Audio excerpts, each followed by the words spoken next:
and welcome to the Lion and Bear Report. I'm Spaceline. I'm Kodiak. I almost said your name for some reason. And welcome to the Week 4 recap. Let us know in the comments how our audio is, and yeah, a lot to get to this week. But first up, Kodiak, how did your post-Arabi match go? This week's match was not great.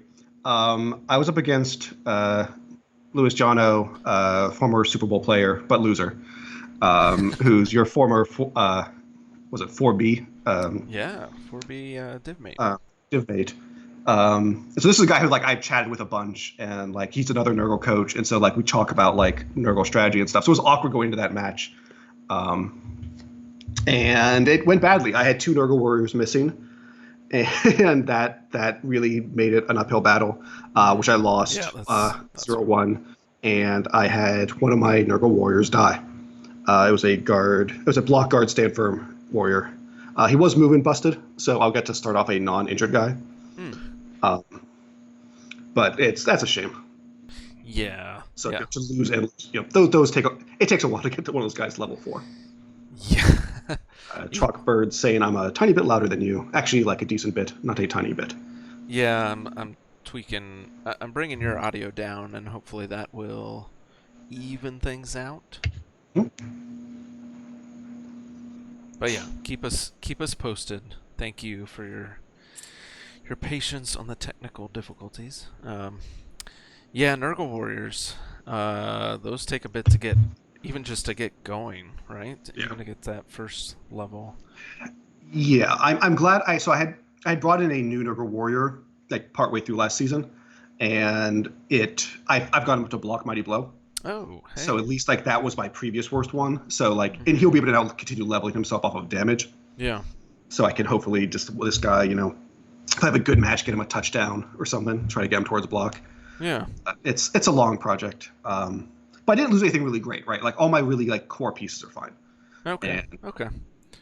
The Beast, the Killer Pestigore, the Ball Carrier Pestigore. Yeah. Yeah. The Killer Nurgle Warrior. Those are all.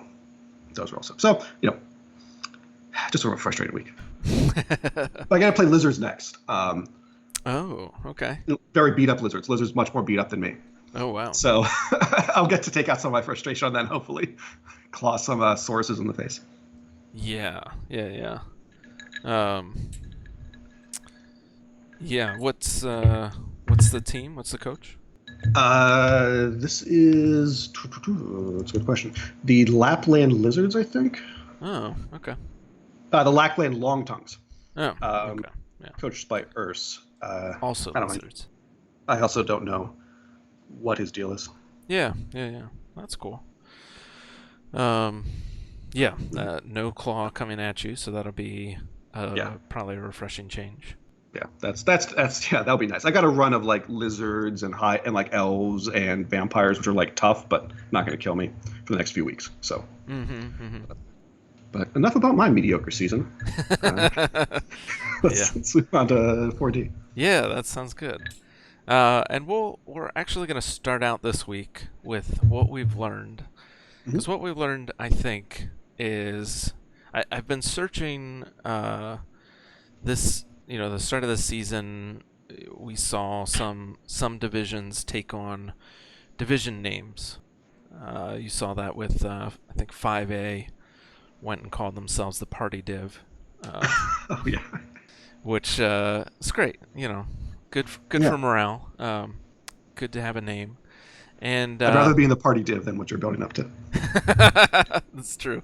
And this was something too that the Punchman's report did. They put together names for the divisions, but I think it was mostly just kind of rhymey names.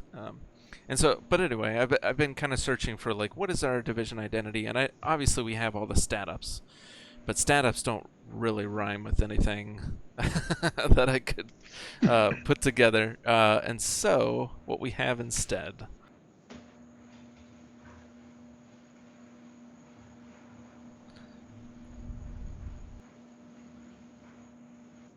REL 4D. The D stands for death. Which I'll probably workshop a little bit more to make it a little more streamlined, or maybe not. Maybe that's just what it is because, too many deaths, too little time, and so I did a little digging. Some big ones this week. Very big ones this week. Yeah. And the biggest one is not pictured. That was a mercy kill. There's some actually tragic ones. It's true. Yeah, I didn't get around to. I really wanted to do some highlight vids. There's a lot to choose from, but nothing. But didn't have any time. We wanted to do the recap tonight because both of us have things going on Thursday. Didn't want to wait till Friday because, generally speaking, everyone's been so good at playing their matches. There'd be like 4 matches played by then. Yeah, including yours. Yes, yeah, which is great. I'm definitely that's definitely been. I think we're the true party div, is what I'm trying to say. But we also kill each other. Yeah. So yeah, we've had. That's how you know it's a good party. Yep. So we've had 12 deaths in 4 weeks. Which I was hoping was the very most, and it's not, but I'll get to that in a minute. I think the significance for those deaths is far outweighs any other div that I've seen in Tier 4, at least. So average amount of SPP lost per death is 21.33 repeating. Jeez. And that's not insignificant. No, that's particularly for Div 4. Yeah. So there was only two pieces that had 0 SPP that died out of those 12. I think one was a loner somewhere, and one maybe other rookie lineman somewhere, but everything else has been pieces you care about, and that I think is the story, and that's why it really kind of jumped out at me. Mm-hmm. So this is tied for most in Tier 4. 4A has the same amount, but their average SPP lost was significantly lesser than ours. 3 times. That's not 3. But 9.08 was their average SPP loss there. Total SPP I think was 250 for us, and for them it was 100. Wow. Yeah, and for reference, there were 5 deaths this week, and 4 of them were level 3 or higher players. Yeah. Just a bloodbath. Yep. So it's I think the D stands for death is what I'm going with right now for our div name, and I like it. Yeah. This doesn't even this obviously doesn't count firings that people are having to do from injuries, or deaths that were appoed. I had one of those in my match, and it has been 4 weeks of pain for a lot of coaches and a lot of teams. Yeah. Well, it's good for me because again I have this week where it's I lost this one guy, but I haven't had weeks like some teams have had where it's multiple good pieces getting killed. Yep. Just awful. To Pip Pup, who's asking what he's missed so far, we did a brief intro about my game. It was bad, and now we're doing this D stands for death thing. We'll shortly start getting into reviews of this week's games. Yeah, and I like what Troxberg is laying down here. With we obviously have some regen teams that have scampered around death a little bit. Yeah. And we have a Claw Chorf team that doesn't even want to hurt people, and somehow we still have all these deaths. Once that comes online, what are we going to look at? Good Lord. It's gonna get banned. Yeah, the Tainted Brewers have put out 3 casualties in 4 weeks. That's got to change at some point.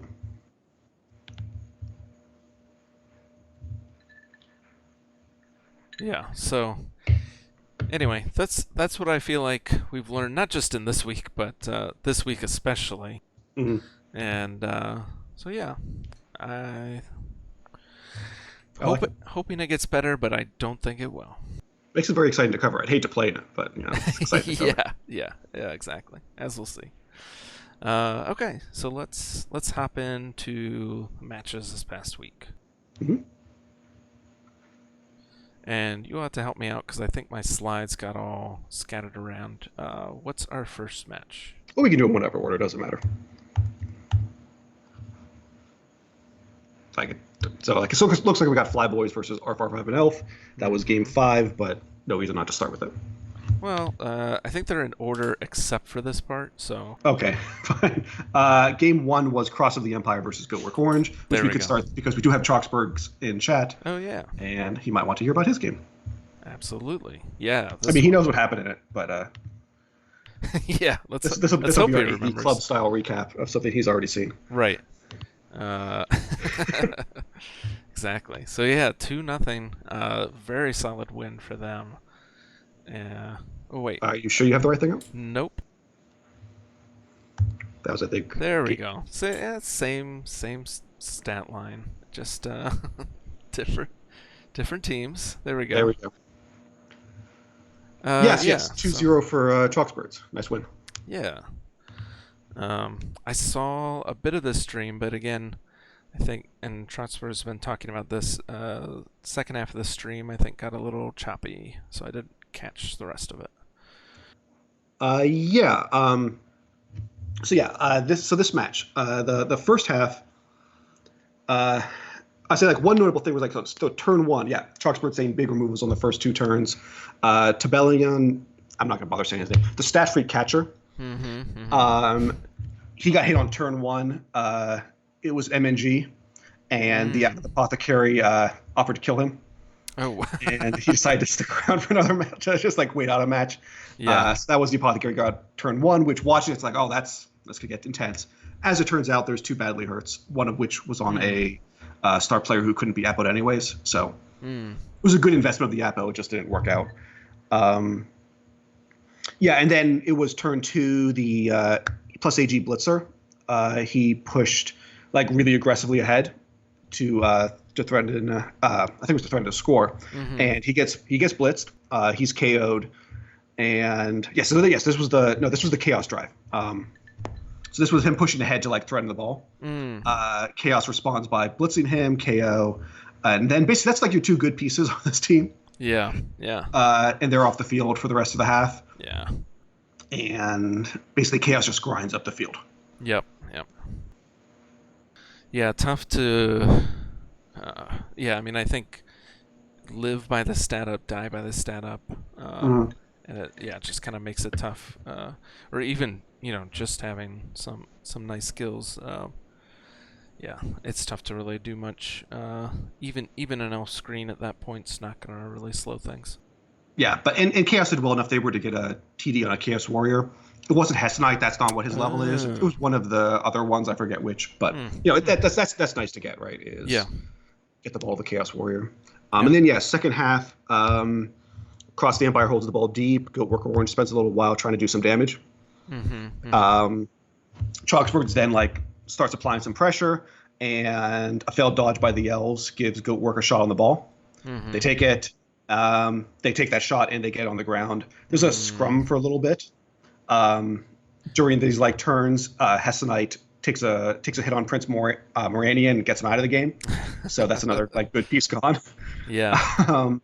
And elves manage to get the ball up out of the scatter, but Chaos knocks it free again. It bounces around between some players. Chaos Warriors actually took the hit, gets it on him. Oh wow. And Chaos is able to hold on to it for long enough to score. They take it to 2-0 on turn 16. And that's the match. Yeah. Little Lump is an incredible player. He gets a lot done. Yeah. I think it's been certainly a piece that Troxford's has needed to start feeling comfortable about that part of his game. I think he talked about at the start of the season having trouble with ball handling, and when you have an agility 4 piece that has all the pretty much all the tools you want. I think we've talked maybe on a stream about how you'd like to have sure hands on him, but other than that, he's your ball carrier. Everyone else can focus on their jobs, and it streamlines your game plan. So I mean, it's one thing where my Nurgle team, I have a really nice ball carrier. He's built a little differently, and it's so nice on these Chaos and Nurgle teams to have something that can actually pick up on a 2+ and can move the ball around. Yeah. But Troxburgh's commenting in chat how he's liking him on defense. That's something I've really actually come to appreciate about Little Unf and his build, is that none of his stuff is actually specific to being a ball carrier, right? He's just a highly mobile piece that's hard to hit because he's blodge foul appearance, which means like I don't field my ball carrier on defense. Like he sits on the sidelines and I let Rotters take the hits.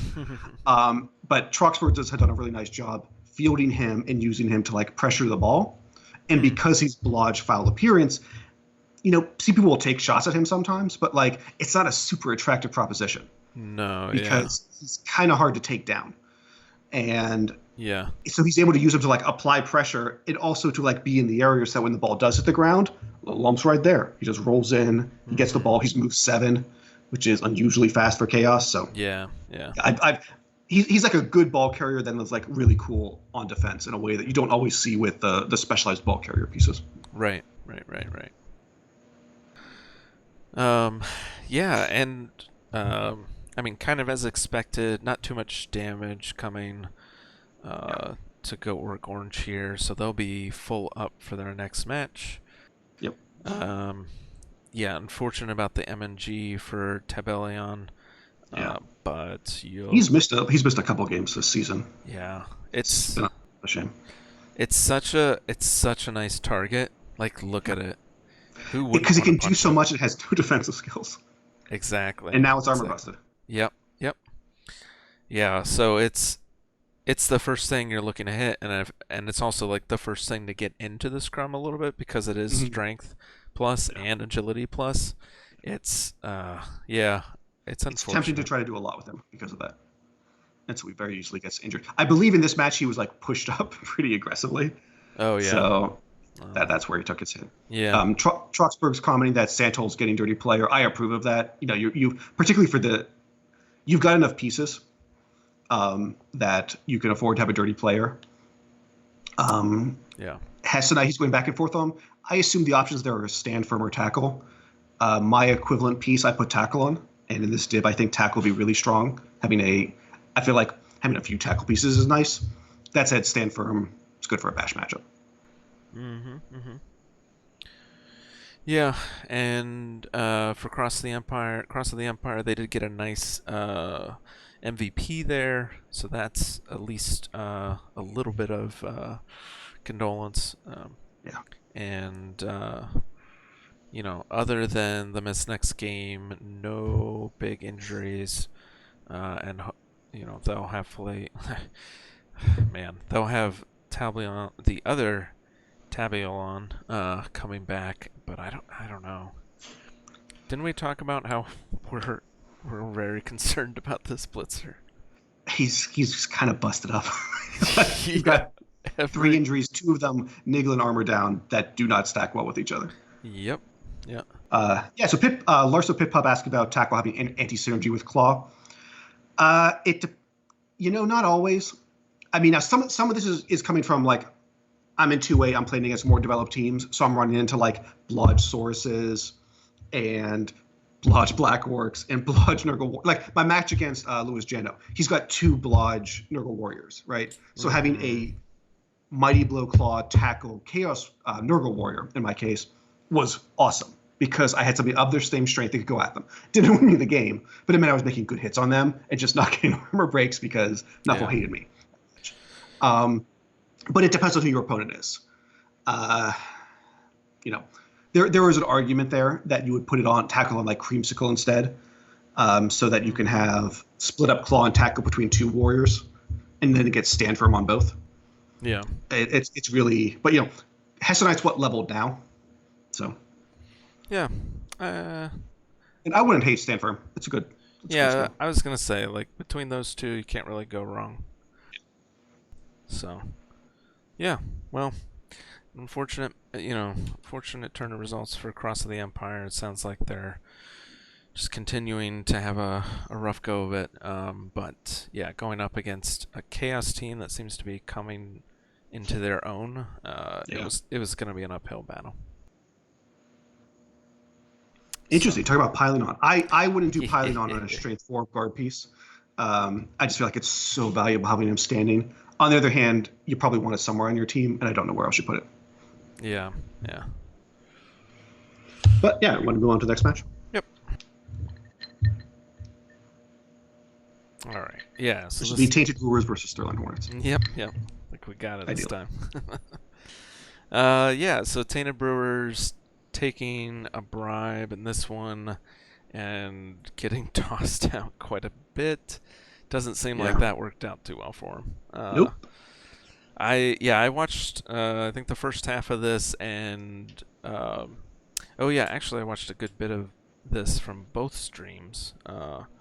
But it did seem Clown Cthulhu has been streaming their matches, but they didn't have any commentary going. So Right. I ended up just kind of doing split screen, and yeah, you could feel the frustration coming from Tainted Brewers here. This was definitely a week where they would have liked their inability to do damage to turn around. Yeah. Yep. Because look at the armor breaks, 11-8. And that's block succeeded. Yeah. Less blocks succeeded. Right. 1 2 KOs, I guess.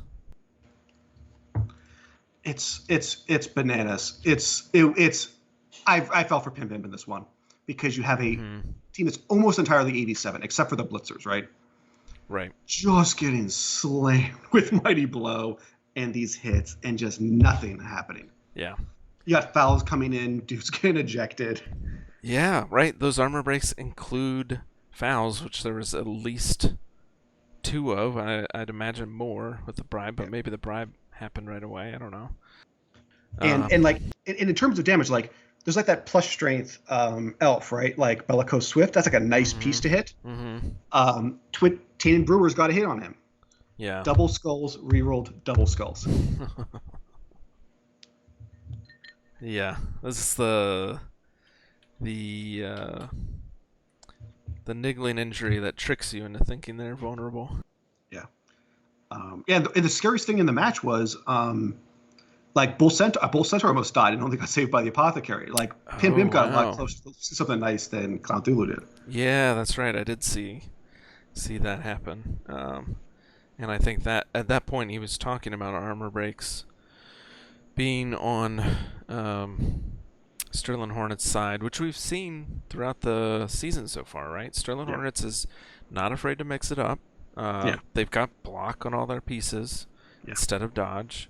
They built well for their playstyle. Yeah, they're ready to scrum and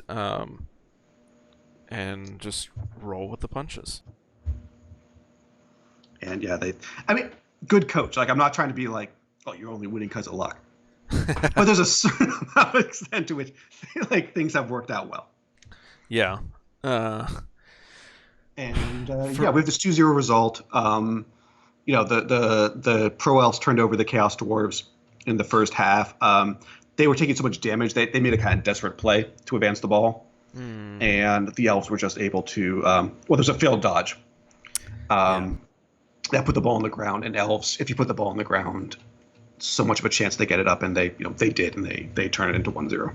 Yeah, that's right. This was kind of peak frustration for the Chaos Dwarves, where I think maybe in hindsight you just try to hold on to the ball, because I think I think the dodge that he failed was he was doing like a 3+3+. It was a dodge 4+4+3+. It was a really desperate dodge through traffic. Yeah, and it wasn't going to get him a score. It was going to put the ball just out in a potato position. There was nothing that was going to come with to defend it, so it was just going to be sitting there, ready to score on turn 8, but probably not going to be holding the ball after that point. Yeah, it's one of the things where like I personally would not have done that. Yeah. Like I would have just accepted I'm not going to score and I'm going to come out of this half 0-0 and I have to turn him over next half, because that would certainly be better than going into the half having been turned over. Yeah. But I understand 100% like where it came from. It was like, I just want to see something work. Let's see some bullshit work, because the real stuff isn't. So why not? And roll the dice. And it didn't. And I think, as Troxfors is saying, we've all been there, we've all done it, and all regretted it afterwards. Yep. And with elves, you just feel like, well, I can, still try to stop them counter scoring or whatever, but it happens so fast, and then it's you don't have any recourse at that point. Yeah. And then second half. Pimp Imp really tries to put pressure on Clown Thulu, tries to get at the ball. He ends up driving him backwards up the field a fair bit, having to he's popping the ball free, but then the elves get it back and have to retreat to set up the cage, and it seems like he might make something happen, but then basically there's a point where the elves are able to break free, go the length of the field with the ball and score, and that's 2-0. Yep. Yeah, it was actually great defense. I was really impressed. But just couldn't get. Needed like 2 breaks, 2 things to break their way, and they kept getting 1 thing to break their way, but not the second thing. So it was like Nuffle. Yeah, like a quad skull opened up the second half. Like the elves got that, but and and Pip tries to take advantage of it, but it's just like not enough went well with that. For him to actually take control of it. The elves regain the ball. And we see the result. Yeah, just Nuffle with that big old carrot dangling it out. Making sure you're not getting bored. Yeah, exactly. Yeah, definitely had me on the edge of my seat. But it was not to be. And Sterling Hornets, played it well. Was conservative in recovering the ball, but still had some options open in case they could get it down the pitch. And obviously, that worked out for them. And it's one of those games where, Pimp Imp lost at 2-0, but he's something I've actually noticed with him over the course of a few weeks is, you're watching somebody and you spot something, you're like, I would have done this differently, and he is I guess this is him and I being on the same wavelength. Is inevitably, if I'm like, oh, I don't know if I would have done that, in that order or that way, he's like, yeah, you know what, I probably shouldn't have done that. So he's definitely a coach after my heart. So I would like to see him do well. So hopefully he'll start getting some armor breaks, and he'll recover from this. Yeah, it's 1 loss against the top team. I think you bounce back, you come back, and you see what next week brings. It's a 13-week season, and 1 loss isn't going to define it. Cool. Let's move on to next match. Sounds good. Oh, one last thing I will point out is MVP really good for Sterling Hornets, not so good for Tainted Brewers. Thumb in the eye. Unfortunate. Oh man, shoot, was not ready for this so soon. This was a rough one. This one I really felt for you. Yeah, this is where we caught up on deaths for the season. It's this one. This match, this one definitely was going to be tough. We talked about it last week. It was my second week in a row against Skaven, and I wasn't, second week in a row giving up a wizard to Skaven. It was going to be an uphill a little bit, or at least I had to have something go wrong that I could capitalize on. And that didn't really happen. No. This one I will give, and I already told Tim this in chat. He had a really good game plan coming out of the gate. He immediately saw to it for his inducements, right? He got 2 mercenaries in addition to a babe and a wizard, and immediately started fouling as soon as he could. The first few turns were a KO turn for the Reds. Yep. Actually, they got the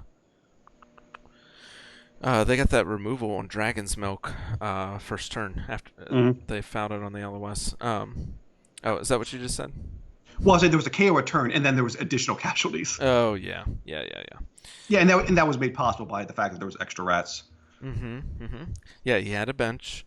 He had plenty of line rats to go around. And so, yeah, why not go hog? And made me, yeah, immediately regret leaving a niggling lineman on the line or even in the match at all. And it just kind of went downhill from there. I will say, like, the one thing that may have had me on, well, had me on tilt for at least the first 10 minutes of the match was I completely forgot to buy my inducement boomer. For 10K, which would have been on the line instead of Dragon's Milk. Yeah. And it just, yeah, that didn't throw me off as much as it could have, but it was a bit of a bummer just to see it out there and see if, if Tim would have tried to score a little quicker than he did. But yeah, the first half, like you said, was just KOs, KOs, KOs. I did get a good counter foul on Triform Cutter. He had Triform up as kind of like a receiving threat, I guess. And I took advantage and fouled it twice, finally getting it off on the second one. So that felt pretty good. Was the last good thing that Partey did before getting killed in that first half, which I joked about in the division Discord that I thought about appoing just to hear your reaction on this recap. Right.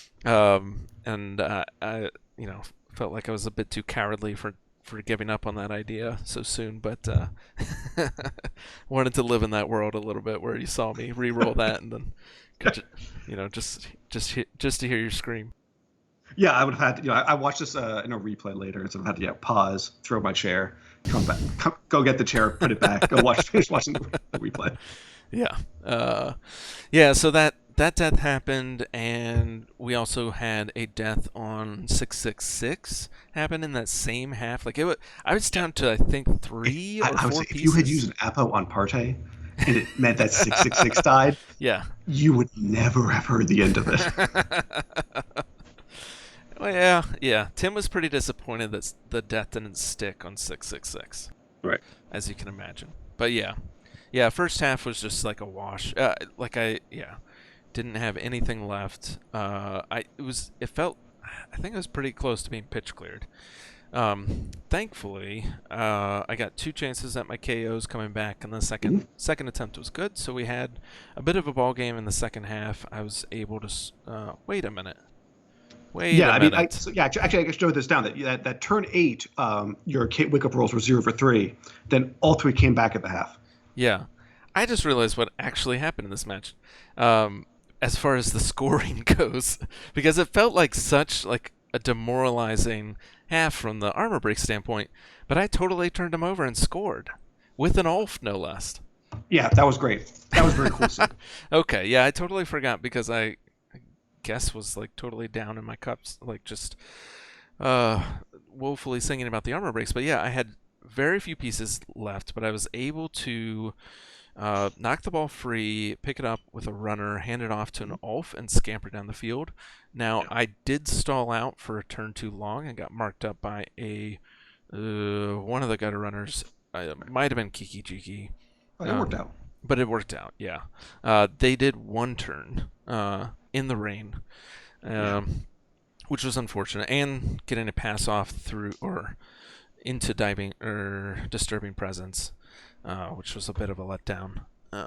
But then, yeah, after that had happened, they were able to score pretty easily in their second half, and then my counter score did not go well because my team doesn't like picking up the ball.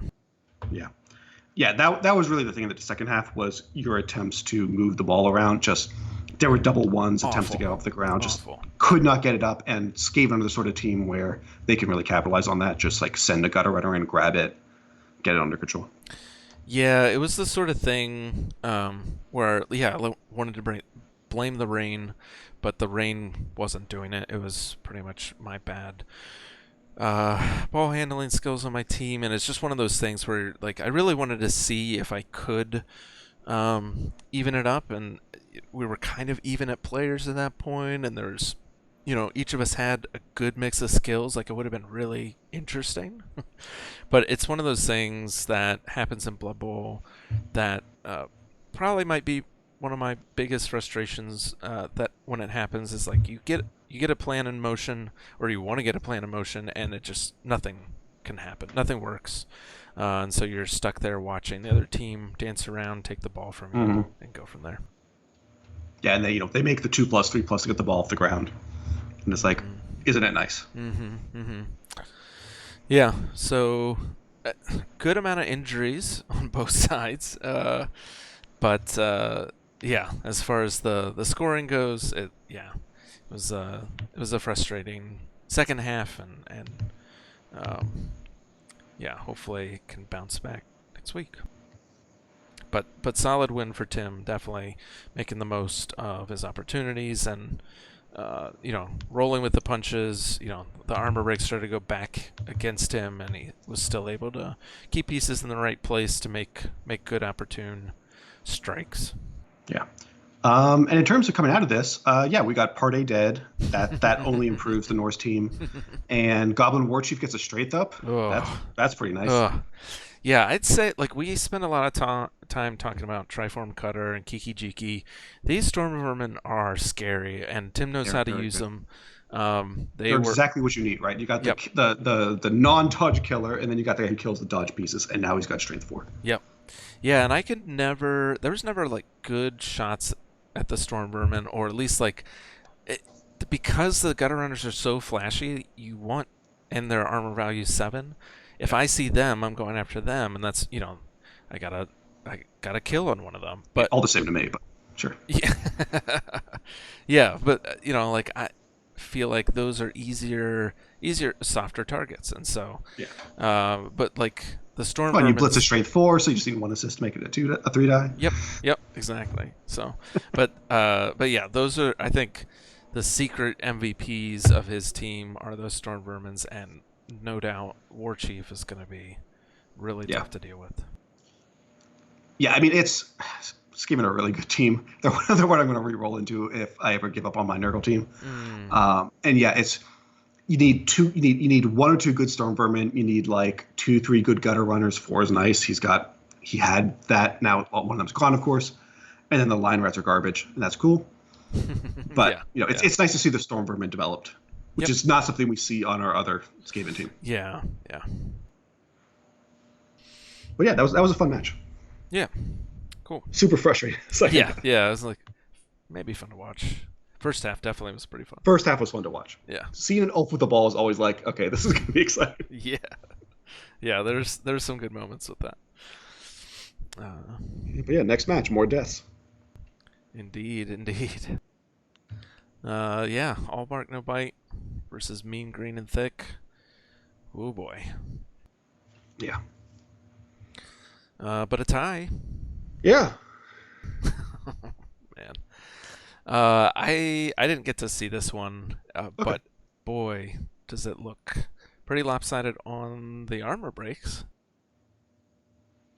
Yes. Some of this happened really fast. So Oldia was actually on the line of scrimmage.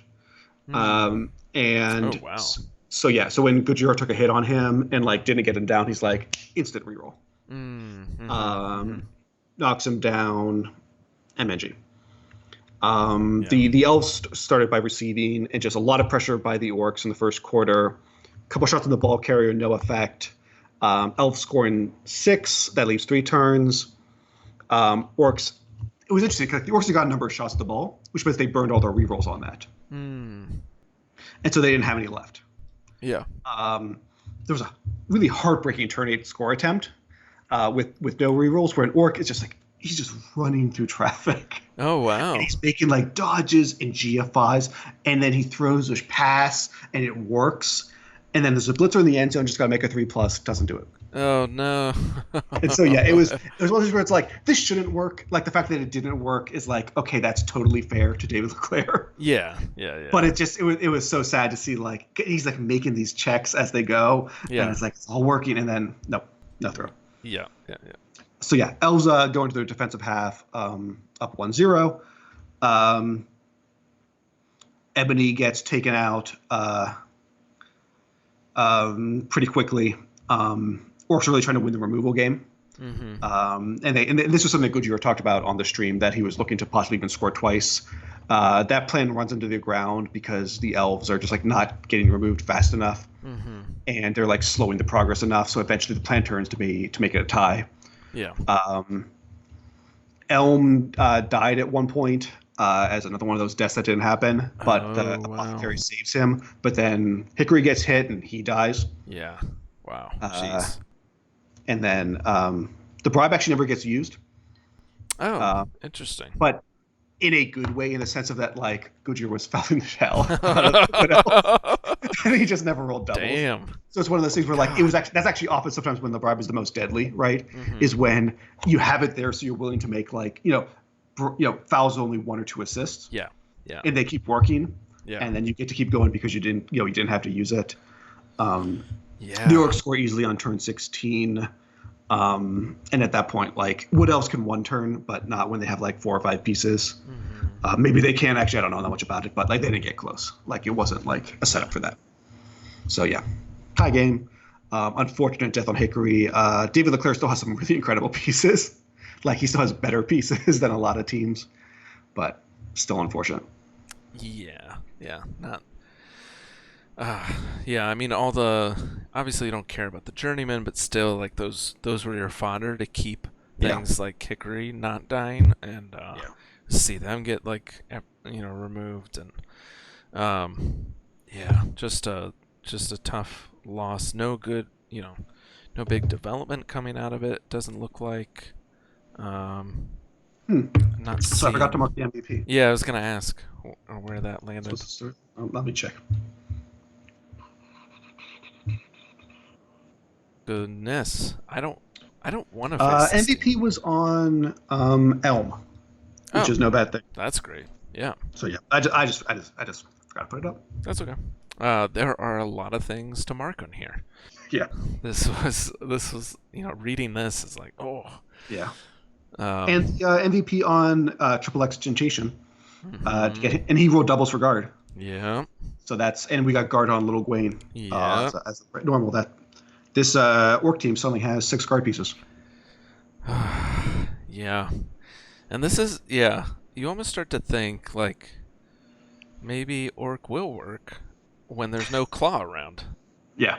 Because there is only, well, I guess we've talked about this before. There's 2. One on the Skaven team, and then you got the Chaos. Yeah. Well, and the Werewolves of Necros, what I was thinking. Oh, okay. But and those are Mighty Blow pieces. So 3 teams. Mm-hmm. Less bad than my dev. Yes. We're one of 3 Purgle teams. There's a Chorf team, and there's a Chaos team, and there's a Skaven team. Yeah, so it'll be, like, I'm really interested in their match against Tainted Brewers for sure. And, it's just, it'll be interesting to see. They're developing very nicely, and they are so efficient. It is really annoying to see. Yeah. So, yeah. Oh, and this just reminds me of, like, really enjoying how many streamers we have in 4D. Oh, yeah. Like, you can watch a lot of games by it being streamed by the coaches. More than I had, like, last season, more than I got this season. Yeah. I was going to say the only annoyance is in combining with you all playing your matches so damn fast, everybody's already streaming their matches, so there's no matches for us to stream. Like, cut it out. Yeah, we only got one in this week. Yeah. Which is probably, I think, is about our average right now anyway. Yeah, but that's fine.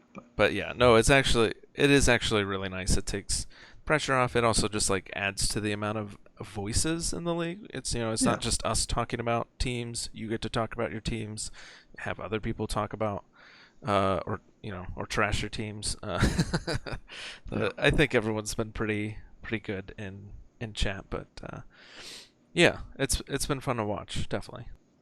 Yeah, definitely. All right. Next up, Flyboys versus Arf Arf. I'm an Elf. Did we stream this one? Is this one we streamed? I think we did.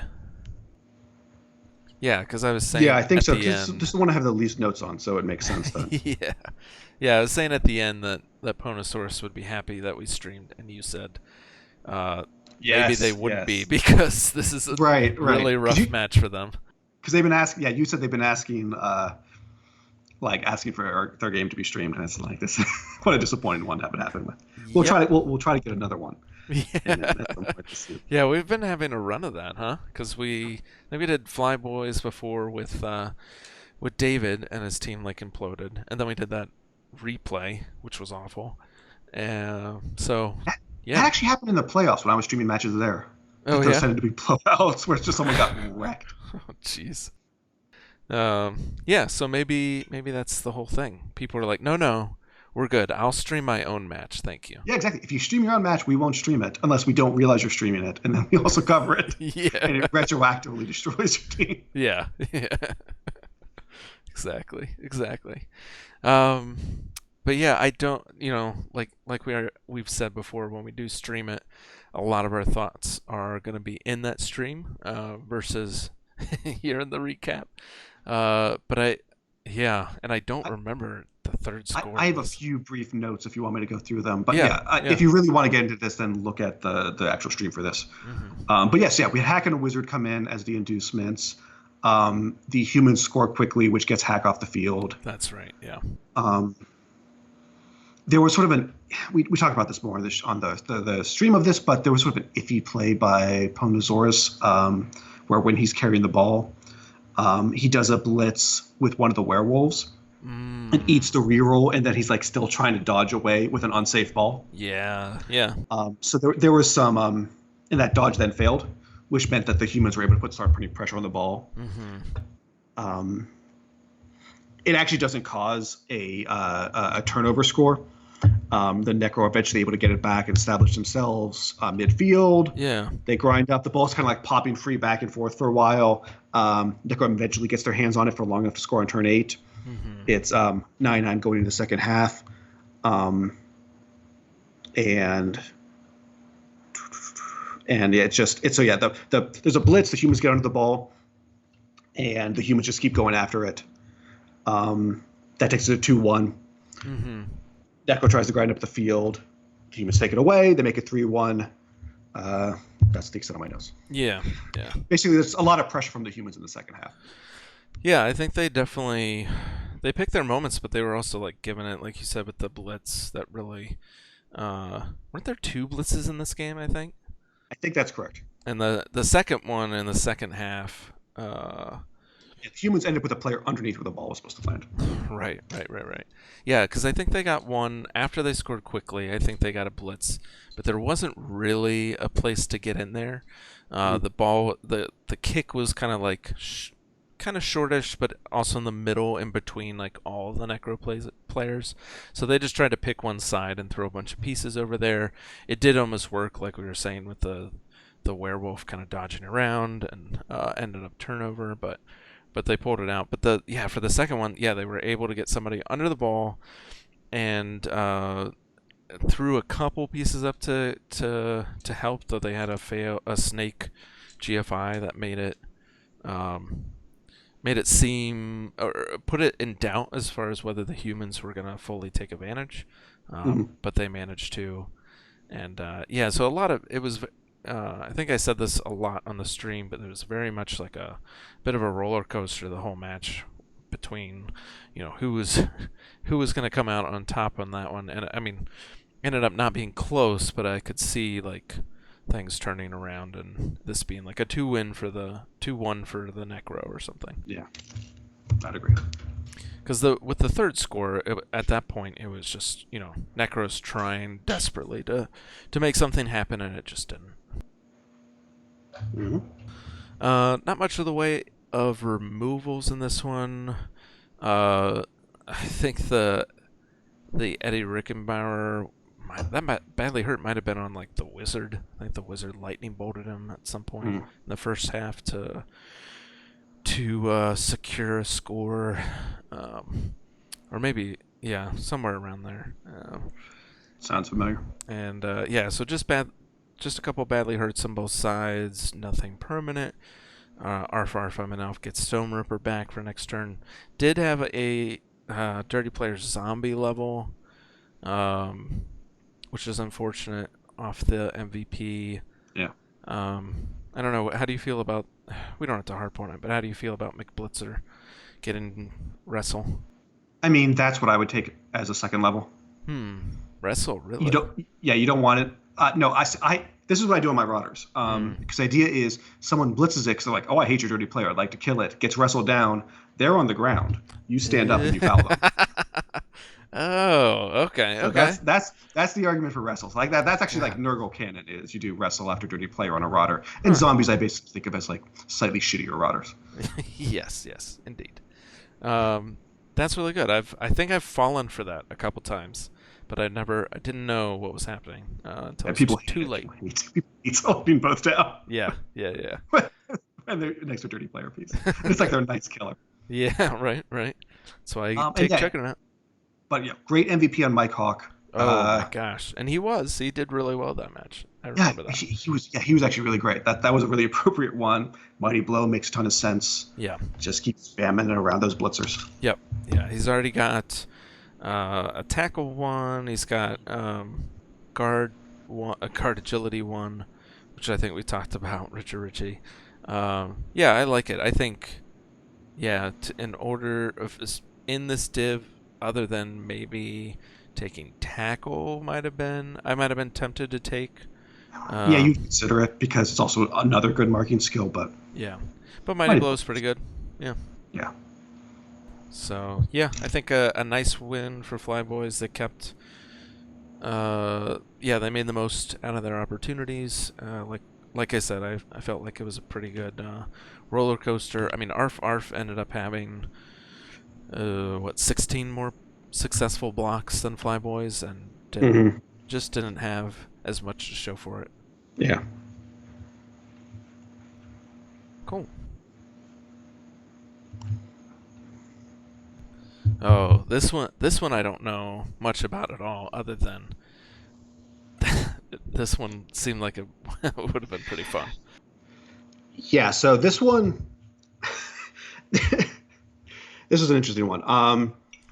The free bribes as the kickoff event. Elves receive. The rats keep putting pressure onto the cage, particularly with like blitzing the rat ogre in.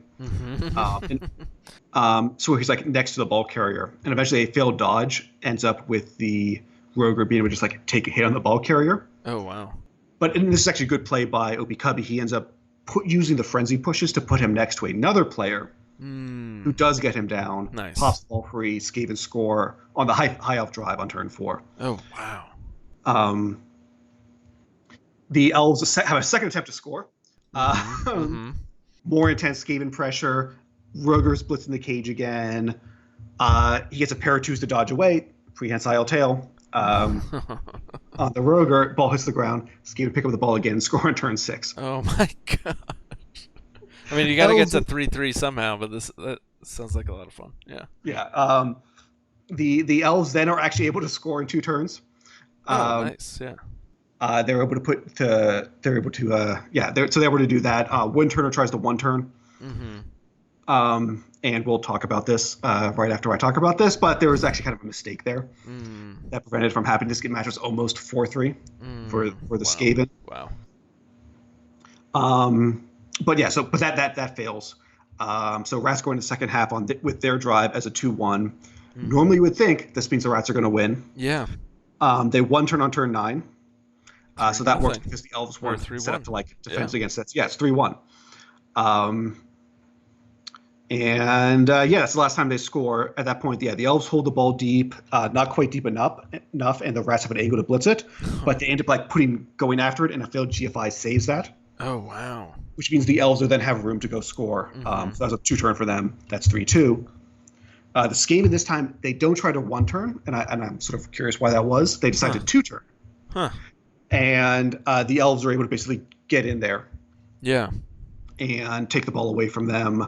The Elves, making like passes to move up the field as fast as possible, but Skaven are really hard to run away from. Yeah. But they're able to get away from enough of the team that, like that kind of mini scrum that gets set up, they win. Ball pops free, and the Elves are able to get it, and they make the checks they need to get the ball and score on turn 16.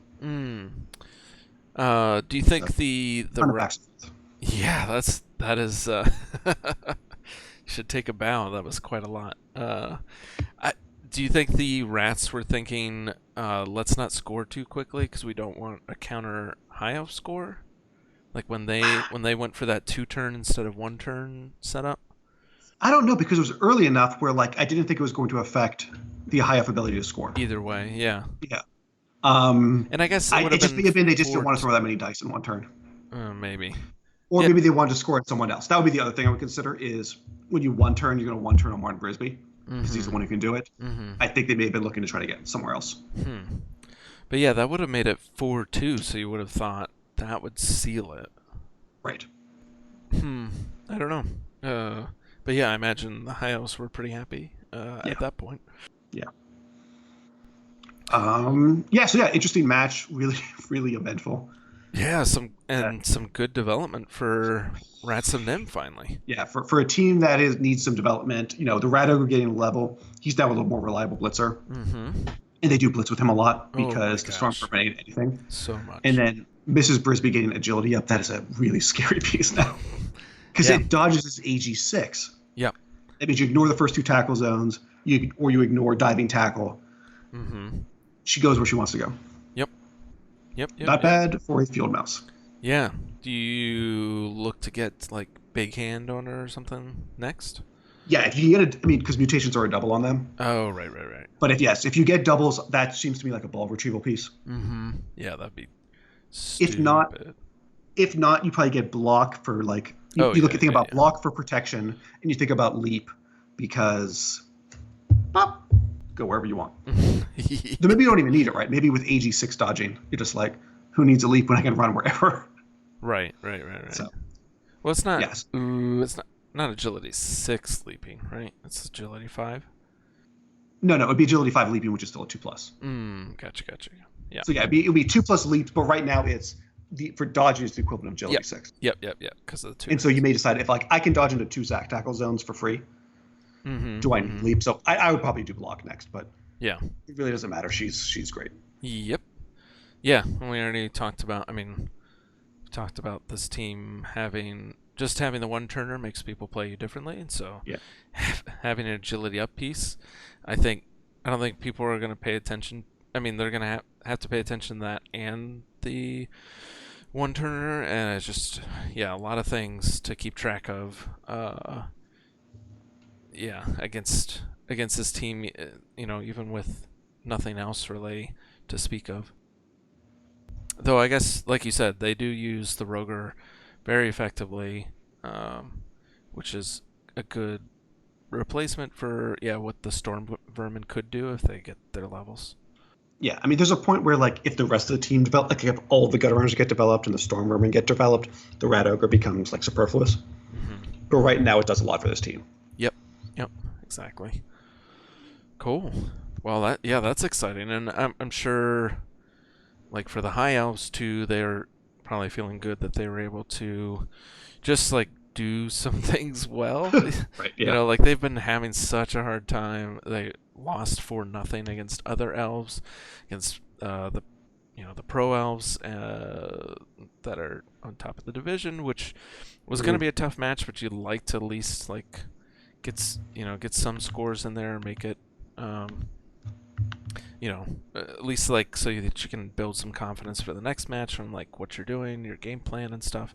So like having this match has to feel pretty good, even if these teams had only lost so far. Oh, that's right. Yeah. And so this is a tie for both of them is like, okay, so stuff happened.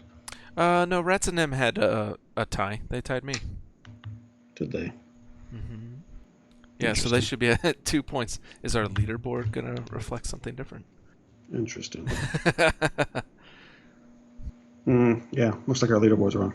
Yeah, okay. My bad. That's okay. I don't know how. Okay, yeah.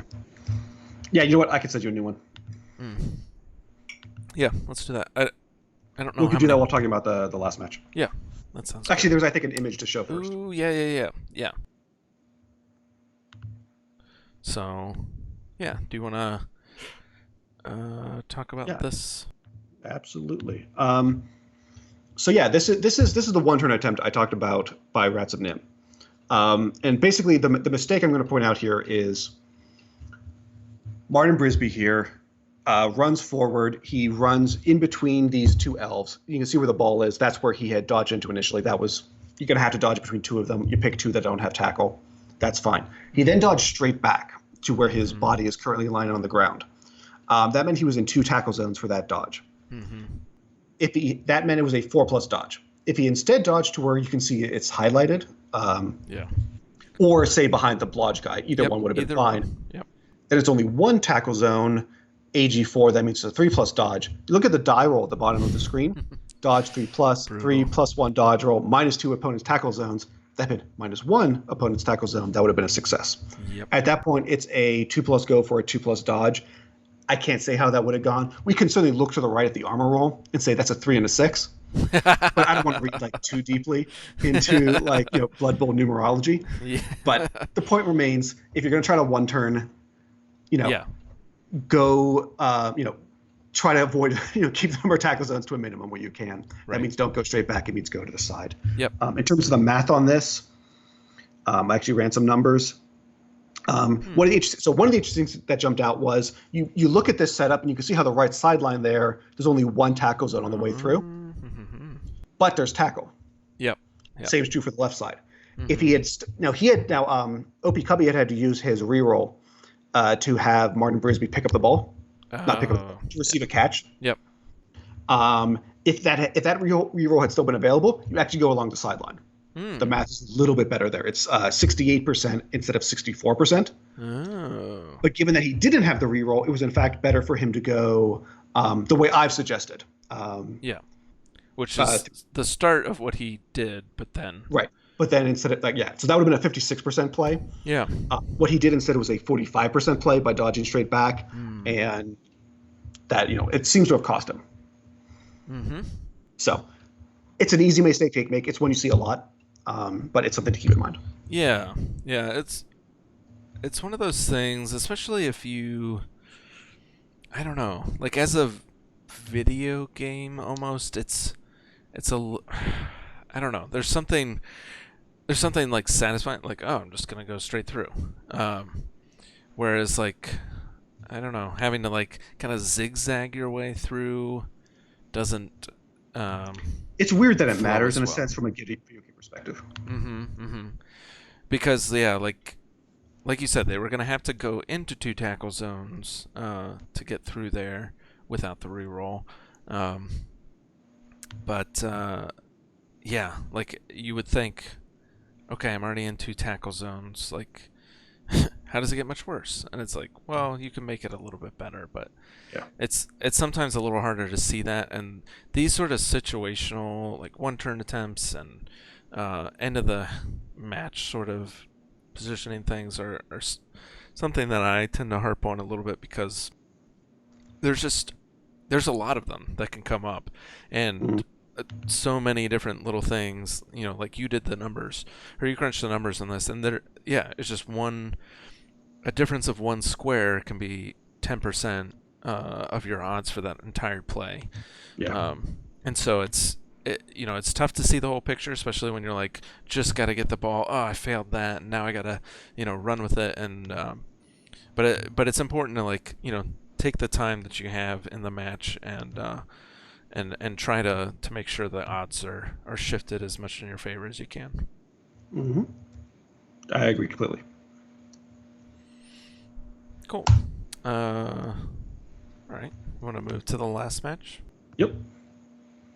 And you should have a image in your Discord.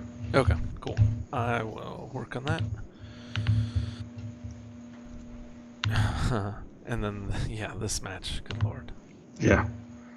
I'll point out the plus AG and plus strength on the elf team is new to this match. Those were unassigned level ups until basically right before the match started. They joined so we the div. We didn't get a chance to talk about them. Yeah. So they're part of this division. They've got their stat ups. And then they got set up in 2 deaths, right? Yes, yeah. Very much they're definitely part. Yeah. Get your stat ups at the door, and that's going to cost you. whatever ISSBP pieces you have or whatever. Yeah. Oh man, and 3 expulsions. This is a lot of fun. I saw this one come through, Yeah. and yeah, I know. Yeah, Pip-Up was talking about this a little bit. This is pretty wild. Yeah, and Troxberg commented like, "Why, watching this match is like, why am I still watching this replay?" I definitely had that second half where it's like, okay, this is just, it's just gonna keep going downhill. Mm. And it's like I'm waiting to hear the like crunch sound of something being injured, or someone scoring the Elf scoring yet another touchdown. Yeah. And it actually it seemed to start out good for the Kemry. Oh yeah. That like there's a touchback right out the back, right out the gate. So the Kemry, like, they got to put the ball wherever they want. They're like, okay, we're going to give it to Rathu. Going to get him another level. Mm-hmm, mm-hmm. But unfortunately, he's on the line. In the opening block is a double skull, which is revolved to a 1 and 9. Oh no. Right, which means that the ball carrier is in fact exposed. Oh gosh. Elves immediately just like, let's base him up from every angle. Yeah, yeah. Knock him down. Scatters. And basically, it's a point of where like they're like pushing back and forth to see who gets the ball. Mm-hmm. And like if you get into a contest with elves as to who gets the ball, the answer is the elves are going to get the ball. Yeah. And like that's the start of the downhill slide. The elves end up scoring fairly slowly. They score on turn 7 because it's like a lot of back and forth. Mm-hmm. But Kemry can't one turn. Yeah, no. And so it's just a question of like, or they basically like, I think the elves actually could have delayed until turn 8. But the only difference was whether it was going to be like, elves were rooted on the line of scrimmage blocks. Yeah. They're all fine. The only thing that happens with the Kemry's one turn is they actually get a vanity pass, which you can see in the stats. It looks like you actually have to slide for Martin. So that might change back. But and actually the funny thing is it's the elves on their turn 8 who draw blood. It's if we get the slide back, we could see that guard skeleton took an agility bust. That's what happened on turn 8. Oh wow! It's not like anyone cares about agility busts on a skeleton. No, yeah, but it was still sort of funny, right? That like basically there was an extraneous extra turn of hits, and it actually was the Kemry who took damage. Jeez. Elf drive. Kemry actually get a blitz, but it's a deep kick, so they can't do anything with it. They just get a free hit and they mark up some people, but the free hit doesn't really turn into anything, and the elves don't worry about being marked up. Elves move the ball quickly. They score on turn 11. That takes the game to 2-0. That's basically the match. And after that, it's the elves keep going after the ball. That's how it gets to 4-0. And the Kemry go for damage.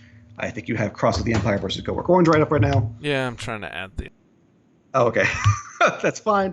And basically, it's just the... It's the elves scoring 2 more touchdowns and the Kemry doing more damage. Yeah. We get the kill on the tree. Haven't seen the match report. I actually assumed that was gonna be like a foul or something. Yeah. Nope, just a hit with a Tomb Guardian. Jeez. He just kills it, probably punches it in the face. Berquist, that's another death. Yeah. Just the damage really coming in for the elves, but they get a 4-0 win, so that's not nothing. The tree, Berquist, you could kind of live with like linemen. They live, they level a bit, they die. The tree sucks. Yeah, that is really rough. He wasn't an amazing tree, but Grab got him something, Guard got him something. So, yeah, we saw. Well, yeah, I was gonna say I thought we saw Grab already work for them.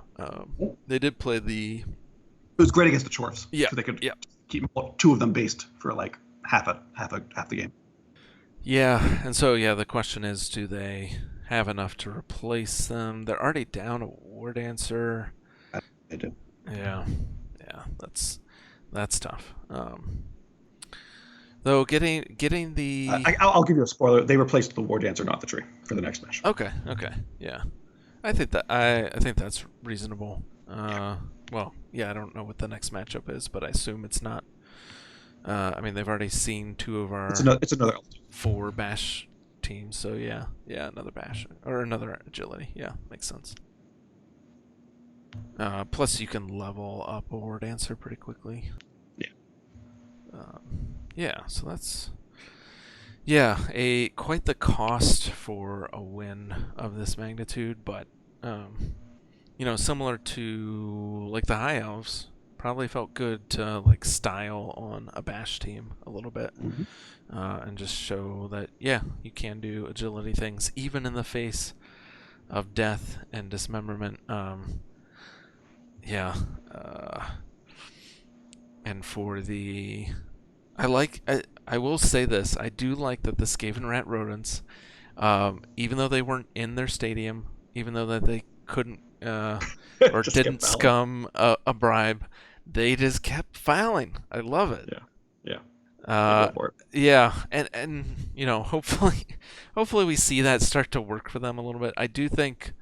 I mean, other than Skeleton Rat 5, um, you know, basically it's a miss next game, right? Because you don't really care about that agility bust when it's got guard on it. So that's coming back. Other than that, your team's still looking good.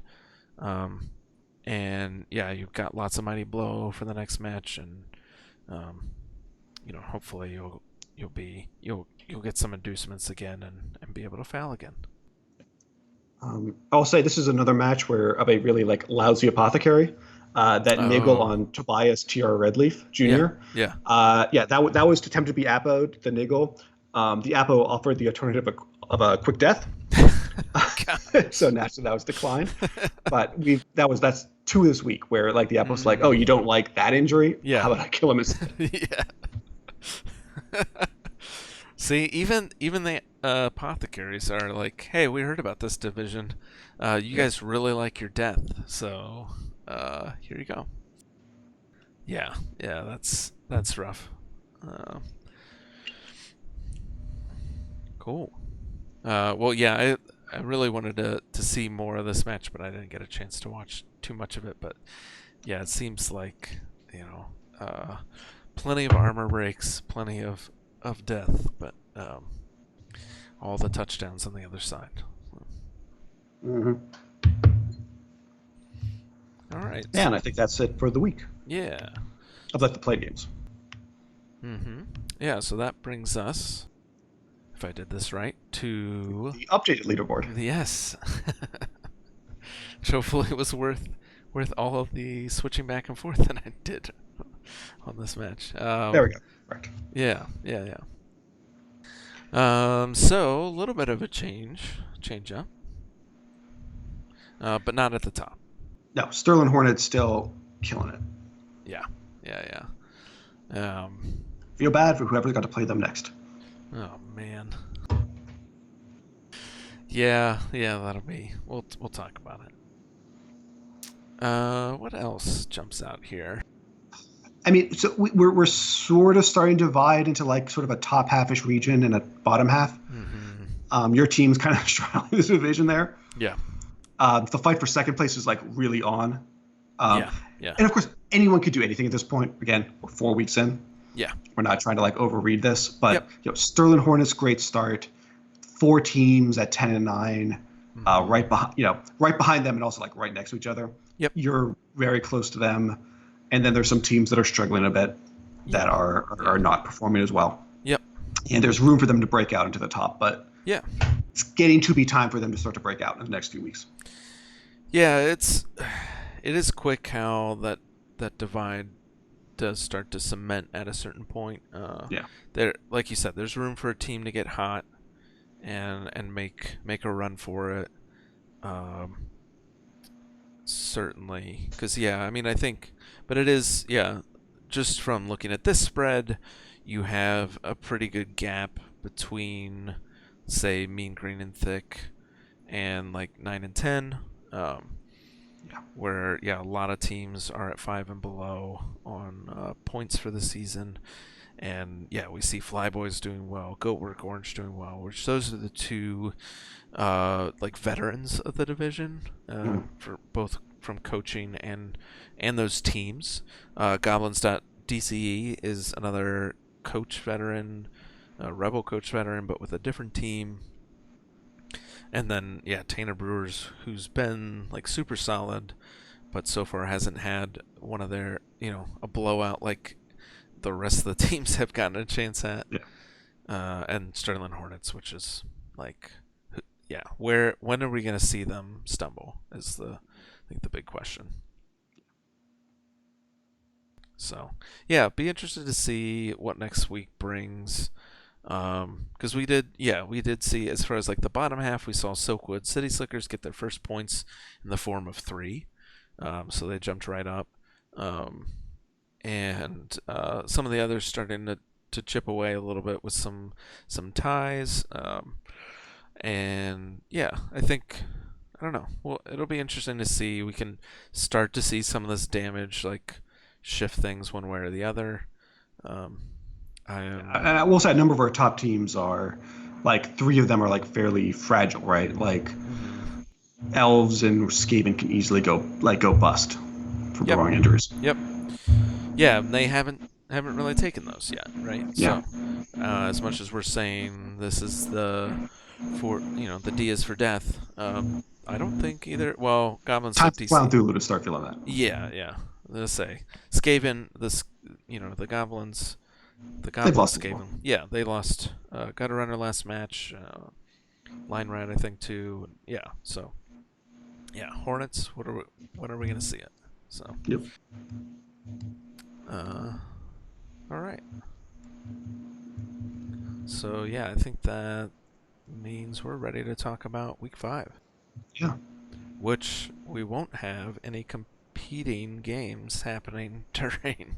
Which, yeah, rare cast. Yeah. So first match that I have is Cross of the Empire versus Skaven Rat Rodents. Looks right to me. Which, yeah, both these teams have not won a game, though. Cross the Empire did get a tie. I think that was against the Orcs.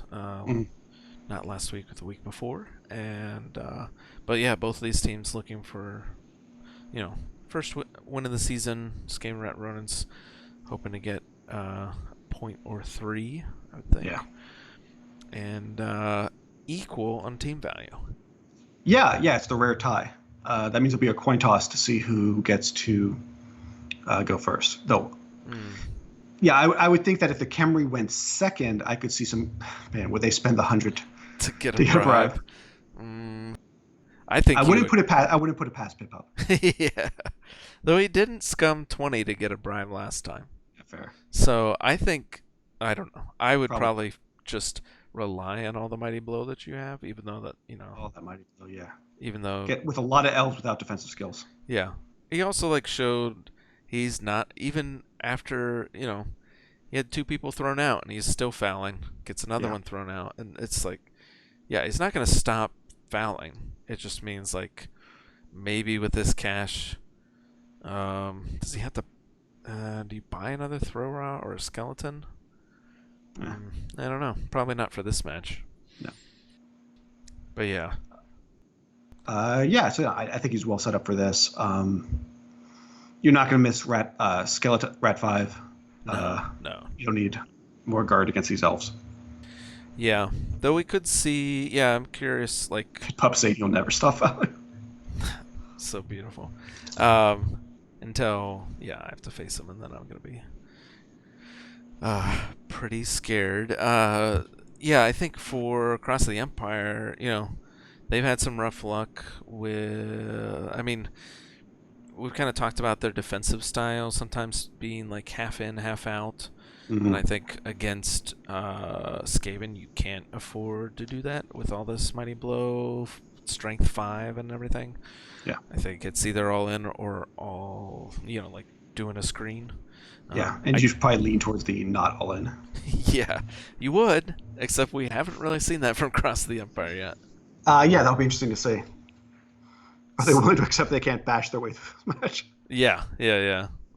Time will tell. But yeah, I think they still have an agility up blitzer. They don't have enough money to fire this other blitzer, do they? No. They've got 20 cash. There's no way. No. You just gotta ride it out. I'll live with them. Yeah. For 2 turns, and then he dies to a rock or something. Yeah. Um, yeah, he's just gonna. We'll see how long it takes. But yeah, not. I mean, outside of those two pieces, your two blitzers, you don't have too much. You got a rookie catcher, you got a thrower with some nice skills, and you got a kick piece. Yeah. I don't think the I mean, that's the thing. He's guards got no really. problems moving the ball, and that can win the game against Kemry, Yeah. who can't move the ball for shit. Yeah. But yeah, I don't. If they just want to play the dance around Kemry game, but I've not seen Pandito No. entertain that option. No. So yeah, I think this has a good chance of the Skaven, not the Skaven, the Kemri doing something here. Though, again, because it's elves, I could see it just being like a 1-1 draw or something like that. Yeah. Yeah, I would not be surprised, right? Like, particularly if like the elves are on offense first, they could score.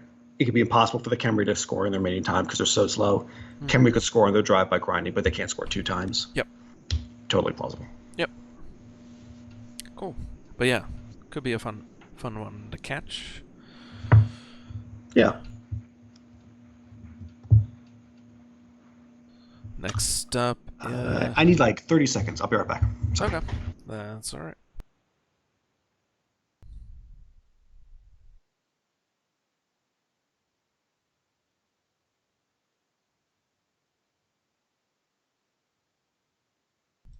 Yeah, what I'll say is Pip Up, if you're still there, let us know when that match is going down. Might be interested in streaming it if I'm not playing another match or away from my computer. But yeah, could be fun.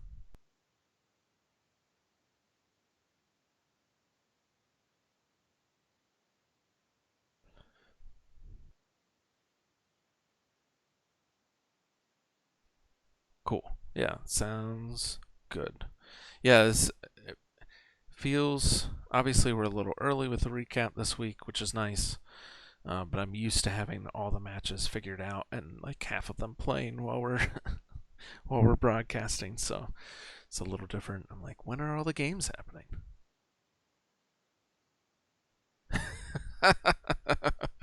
I like that plan. Yeah. We'll see if Nuffle has other plans or if he finally. I mean, I guess that kind of was what happened against the Wood Elves. They just also scored the ball a lot. So hopefully, uh, hopefully he can knock them down, Kaz them before they get a chance, even get a chance to pick up the ball. All right. Sorry about that. It seems like you were saying that we should, might be nice to like stream that match if it Yeah, when it happens. yeah, I'm very interested in seeing if our caster curse goes one way or the other there. Yeah. And yeah, I'm glad to hear it, Pip Up, because yeah, it does seem like, I mean, Kemri's always gonna have a hard time picking up the ball, doing ball handling and all that, and just kind of, I don't know. When I did a season of Kemri's elsewhere, I was just pretty much like, if I pick up the ball, that's a bonus. Yeah. Otherwise, we're just gonna keep people from being able to pick it up and punch them in the face. Yeah. So yeah, I'm glad your spirits are still up, because otherwise, yeah, it's a rough go of it for Kemri. But yeah, so High Elves versus Wood Elves. This is yeah, 2 struggling elf teams. yeah. So Peak Altitude has already played against Wood Elves this season. I think that was their first match, maybe, against David's Wood Elves. And they are looking about the same. No, I guess their catchers each have a level on them now. Yeah. But man, and they do have a lineman who does have a stat up. So yeah, they got that this season. Yeah. He needs more development to be truly exciting, but yeah, exactly. exciting prospect. Yep. And the Wood Elves, yeah, like you said, they replaced. They had a replacement War Dancer. So they now have 2. They'll be without their tree, but I don't think they need it for this one. And indeed, if they had that tree, it'd be so much. Even more inducements. Yeah, even more inducements for those high elves. I think for the high elves, I would probably scum a wizard. Maybe. Yeah, you'd like a wizard. Though elf on elf, it's worth a little bit less. Mm-hmm. Still nice. And you have the important pieces on the team. Yeah. Yeah, I think you do it because, I mean, we've seen it in other elf on elf matches. Like if you can get the right scatter, or even like amazing breaks on a freaking fireball. We've seen some really deadly fireballs this year, or at least ones that get a lot of removals. You could do that, or just catch the Wood Elves out of place, and you can get the ball and get it, or even just to hold it over their heads. Mm-hmm. That's probably worth more than anything else they could buy. Yeah. Because you're not gonna see a lot of damage coming at you. You're not looking for an apothecary. You're not looking for a bribe. Yep. There's only like 3. There's only 3 pieces with block coming at you. Couple wrestle pieces that are just gonna be looking to get hunt the ball. Bruno Pharaoh Tree is really the only scary piece on this team right now. Yeah. I guess that. I guess Bailey Crystalwood does have strip balls, so that's. But they're probably going to be high elves are probably just going to be carrying on Kilimanjaro anyway. Yeah. So I don't know. I think I could see this one just being like a, I don't know, 2-2 draw or something like that. Yeah, that wouldn't surprise me. 2-2. But I like getting the wizard. Just because you can do something with it, even if the Wood Elves could counter it, it's still like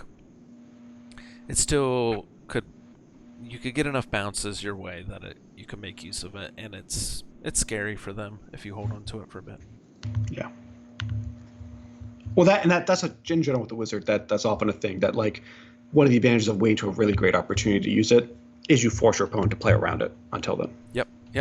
Yeah, and then you take advantage of them, like doing weird cages and formations to like use your own pieces to disrupt things. So, yeah, be interested to see. Mm-hmm. Next up is Arf I'm an Elf versus the Rancid Nim, who are going to get 200 inducements. Yeah. So I assume that will also be a wizard, probably a babe. Yep. Yeah, that's pretty straightforward. I think this one's. And man, how nice does Mrs. Brisby go with a wizard? Oh my gosh. Yeah, Mrs. Brisby to Martin Brisby. It's basically a one-turn combo on defense as well as offense. Yeah.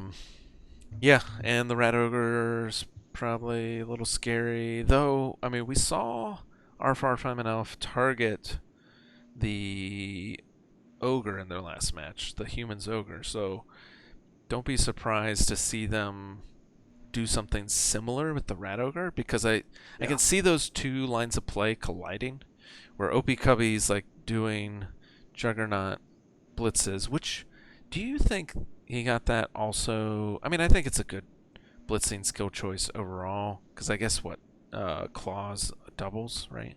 Yeah.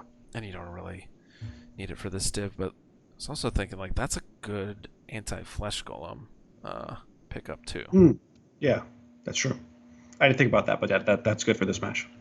I mean, I like it overall. I think if I get 2 normals on my Yeti, I'm getting Juggernaut.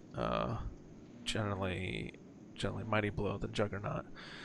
So it makes them much more reliable on that blitz that it seems to be taking all the time. Yeah, because of the wild animal. Yeah. Necro does have the speed to counter most of the speed of the Rats and Nim. Yeah. The werewolves and the ghouls can try to keep up. Yep. But if they do, it's hard for them to bring a lot of like the other stuff in. Yeah.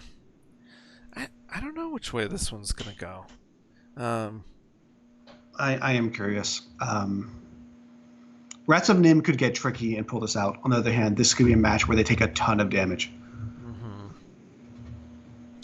Yeah, there's not a lot of good targets for them to, like, I don't know. I feel like they, from my match against them, they are, actually from playing both of them are interested or willing to get into a scrum, in a moment's notice. And that generally doesn't go. Looking at the two skill sets on both sides, you got Guard and Necro, you got Mighty Blow and Necro. I think that definitely favors the Necro, and so it'll just be a question of whether the armor breaks and the removals follow for them against the Skaven. Yeah, I'd agree. Which, I mean, is you could be like, well, that's Blood Bowl, but I do think like both of them just like throwing blocks, which, nothing wrong with that, and I love it too. But I think, yeah, both of them, we saw in the match against Flyboys with Arf, Arfheim, and Elf, they were taking all their blocks first, and then like, okay, so where am I gonna put this ball, or like, how am I gonna protect? Oh shoot, I needed one more piece to fill this cage. Right. And so like that could not go their way, though. As much as a good retriever Mrs. Brisby is, they don't have a good ball sacking piece. No, that I mean that's the sort of thing that presumably Nicodemus will be aimed at once he gets some levels. Mm-hmm, mm-hmm. Yeah, or Justin. Justin, makes the long run for yeah. Justin is sort of like obsolete, and will hopefully get cycled at some point. Honestly, with 170 in cash, I would consider recycling him right now. Oh wow! Because you got all the linemen you need. You don't need two throwers. Just be like, because otherwise he's gonna start burning cash, right? Mm-hmm, mm-hmm. And so like, why don't you like bite the bullet and be like, Justin was a mistake. Yeah. Let's get another 2.0 in this division. Yeah. Justin 2.0. Cool. Okay.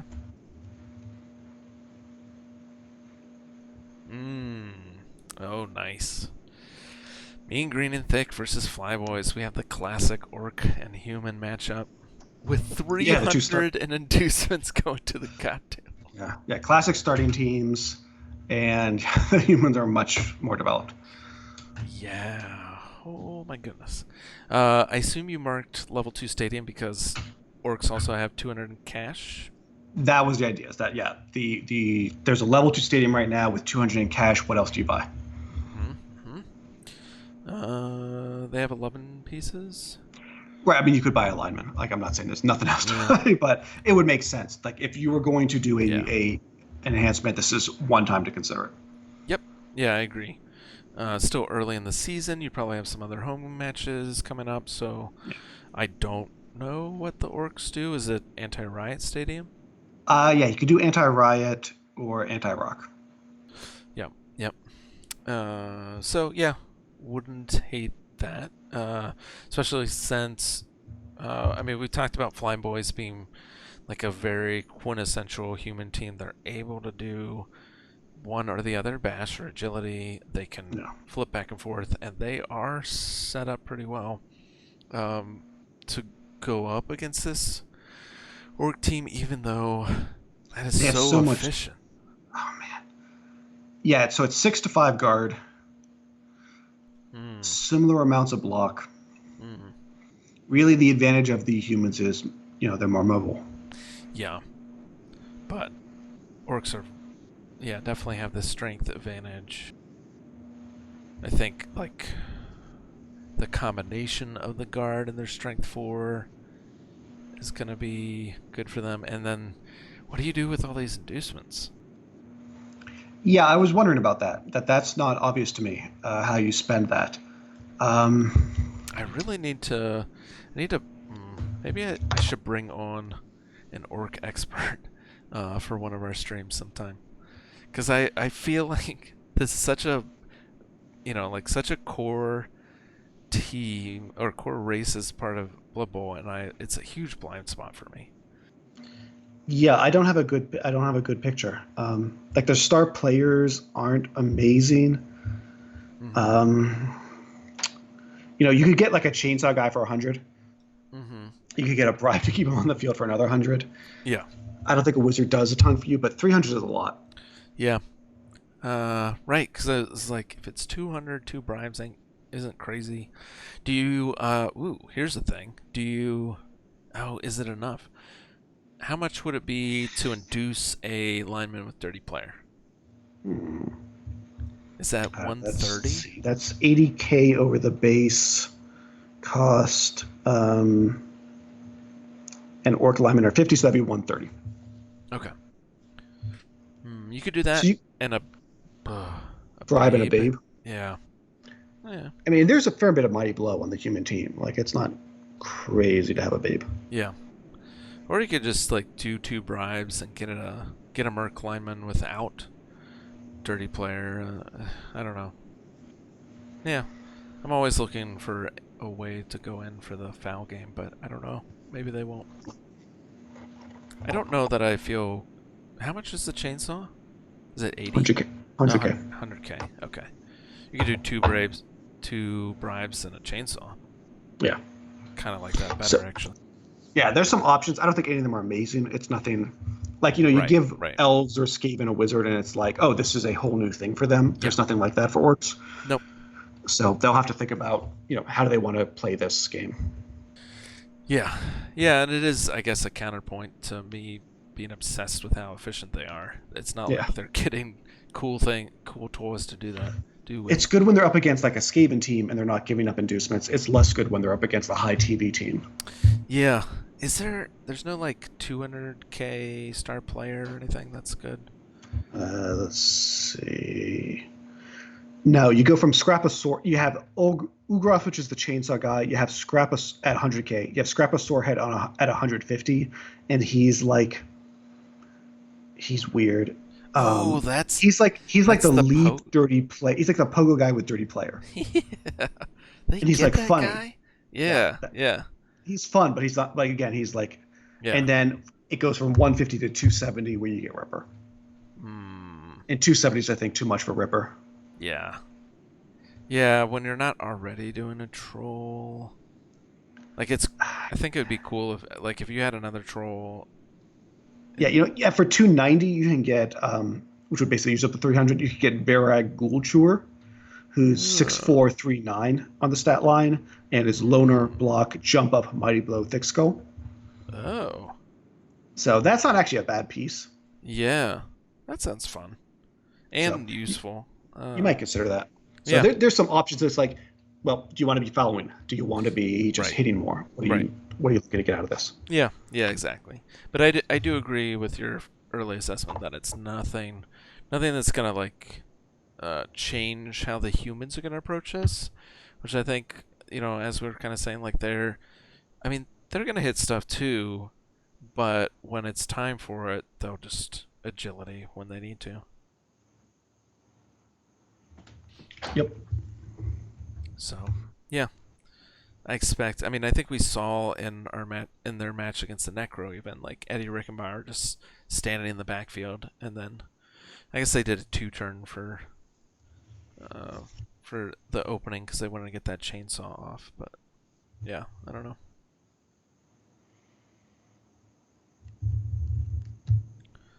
All right. Yeah, next match. Goblins versus Goblins.dc versus All Bark No Bite. So we got a Skaven team that's been on the roll and a Wood Elf team that started out a little stronger, been struggling since. And has taken some losses. Yeah. Lost, 2 of their Agility 5 pieces? Yeah. Yeah, and we'll be out without Audio, who's a really great utility piece. Ebony, who's like really been a force as well. And the Skaven get 90 in inducements. Hmm. They might consider scumming a wizard. That said, the elves can move the ball the length of the field in a Yeah. turn. Yeah. Yeah. Yeah. And Yeah. so maybe you don't. Maybe you just do. You could do a babe. You could do 10 for the apothecary. Keep Yeah. everything in the match. Yep. Yeah. Or you might do what he did against me and get like a Merc Lino and start fouling. Yeah, that too. Um, Traxford's Because brought that's this. only 80K. Yeah, yeah. Traxford's brought this up earlier when we were talking about All Bark New Bite, but he said at some point this season they are going to be 11 loaders, and Yeah, yeah. Yeah, half of what's currently available will die, and the other half will be like MNG'd for some match. yep, yep, yep. It's it has been a wild turn Yeah. from the early days of this division. Yeah, and we could see like in their stats, casualties 3 by them, 14 against them. Yeah. Though Those Skaven also take a lot of casualties. yeah, they're giving it back too, but they have taken more than All Bark New Bite. Though I think for the most part those have been on line rats, except for a gutter runner last week. Yeah, a lot more line rat damage there, or like journeyman line rats even. Right, right. Which yeah, I think we keep talking about, but David's team was stacked tip to toe at the start of the season, and therefore there was nothing in the way from a good piece somewhere dying or being uh, put in a corner and found. And now this match, he'll have 5 journeymen. Yeah, it's So perfect. Uh, he'll have Michael Jackson back, and Walnut back as well, both fresh off their armor bust from match before. So be interested to see if like Goblin War Chief can get after them. But I think it is, yeah, to David's advantage that he has so many journeymen. He'll be able to screen those pieces off, I think. mhm. But we'll see. I think I don't know. I think I could see Tim's been playing pretty wily with his Skaven. I could see him having a good game plan for this and executing. I don't exactly know what that looks like. Like you said, it could see like a babe or two babes with spending 10k or spending 10k on an Apo. Because I think he had an extra. He might have had an extra one of those for my match. I don't remember. But yeah, I can see. I mean, the Storm Vermin are pretty set for this match. You don't really need the pile driver so much. But War Chief, man, is Yeah, in he a can solo great blitz spot. anything on the elf team, Yep, which is nice. yep. Um, yeah, so I this one I really want to see actually. Um, This should be an interesting one. yeah. Um, so very curious to see if Tim keeps up his top tier momentum Yeah, and yeah, holds up on his touchdown differential, which is steadily climbing. So yeah.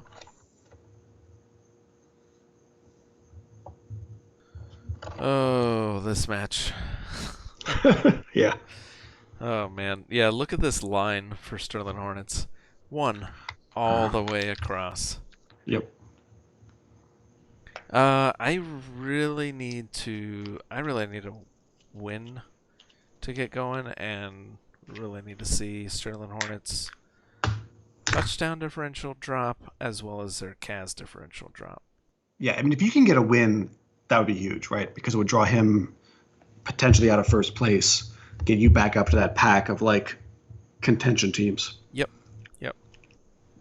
Yeah, Not saying I'm gonna be able to catch them, but yeah, I'd like to be a stumbling block, and I don't know. Be interested to see if 13-2. Yeah, it's wild, Chalksbirds. It's It's incredible. Yeah. Um, and the casualty differential for a pro elf team. it's stupid. Yeah, a pro elf team 4 weeks into the season in a division of death, we say, with no loner lineman. Like this is throwing uh this is throwing everything in my face for saying this is the D is for death division. Yeah. Because they have not seen it. It'll be interesting to see because I think the one thing that could I don't even know. They are interesting because we've talked about them not being afraid of a scrum, but they know exactly when to get out of it, and they have done so really well. Um, so like they can get into a scrum with Chorfs, but then they can score. They can set up and score a counter score on turn 7, 8, whatever it was against them, and draw force the Chorfs into like desperation plays, and then be ready to chuck it down the pitch. And I don't know. I don't have the same sort like depth all around depth that the Chorfs did. So I don't know if I necessarily have a good answer for it. Frenzy will be like kind of interesting, but I don't know if it's gonna help me or hurt me here. Yeah, 3 sidestep pieces you have to be careful about. You're going to want to get some removals pretty quick. Because I think what it comes down to, like, you're going to want to see those berserkers go to work. You got both of them in this match. I think it's been a bit. Yeah, it has. And you're going to want to see that come to effect. I don't know what you do with that 70. It's probably just a Babe, right? Babe or lineman. If you say Boomer. I mean, could get Boomer. I guess you don't have anything you need to buy right now. Right. So you could spend 10, to get a. Actually, no, it would be. No, it would cost you nothing. Game. Norse linemen are 40 or 50. They're 50. So so it'd be 10K to get a merc. Yep, I could do that. I don't hate it. Yeah. I don't think Boomer really helps me here. No, I wouldn't think so. But I don't think Boomer ever helps. So. Yeah, I mean it's I don't know. Yeah, I need to. This one, like you said, is scheduled for Friday, and hopefully I have a game plan figured out by then. But good luck with that. Yeah, thanks. But yeah, I think it's gonna be. Yeah, it's definitely gonna be tricky, but hopefully we can see. Some luck go my way and against the Hornets, and anything can happen at that point. Yeah.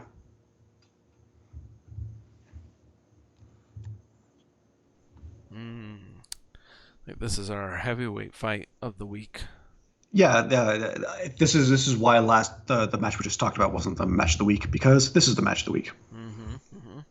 Yeah, both at 3-0-1.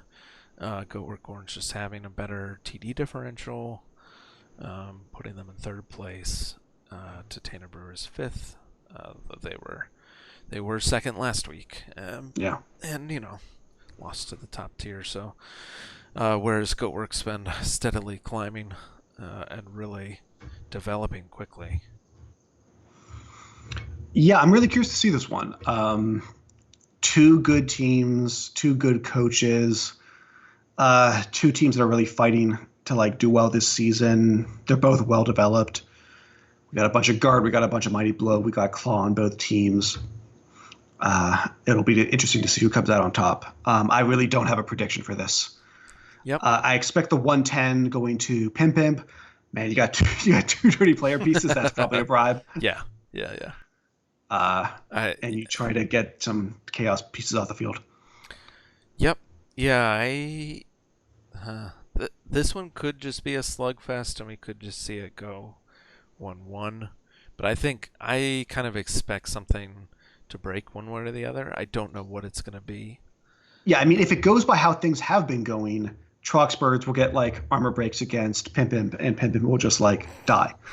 But if this is the match where Pimpimps like finally gets his armor breaks rolling, like finally gets casualties, it could go really ugly for the Chaos. So it's going to be a big match. This is also both of these guys stream.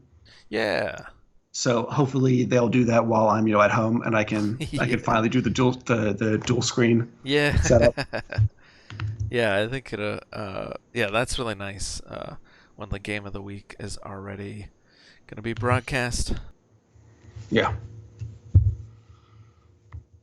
It's just an exciting one. We've been told Santol is going to get Dirty Player, so there'll be Dirty Player on both sides, and Hessenite, he's thinking about it. Number of good options. Yep. Yeah, and Troxburg's pointing out, fun to watch the other side afterwards. I definitely recommend that if you have the opportunity to play against someone who streams and like comments on their match. Even if it goes badly, maybe even particularly if it goes badly, it really makes sense to go watch that and get an idea of what your opponent was thinking about your play and about their play and all that. Yep. Yeah, definitely. Yeah, but yeah, I think inducements are pretty clear for Tainted Brewers, and I don't know. I'm kind of surprised Goatwork Orange doesn't have a stadium in hand. So I guess they haven't been around that long. I was thinking they were around longer. But I'm curious if they have a level 2 stadium. If that would be. They do not. Okay. Yeah. Save the money for little oomph. Well, I think that's paying off. yeah, more than any stadium. So yeah, this will be fun. I think either way it goes, and I'm looking forward to this one for sure. Yeah. Is that the last match? That's the last match. Oh, right on. Well, yeah.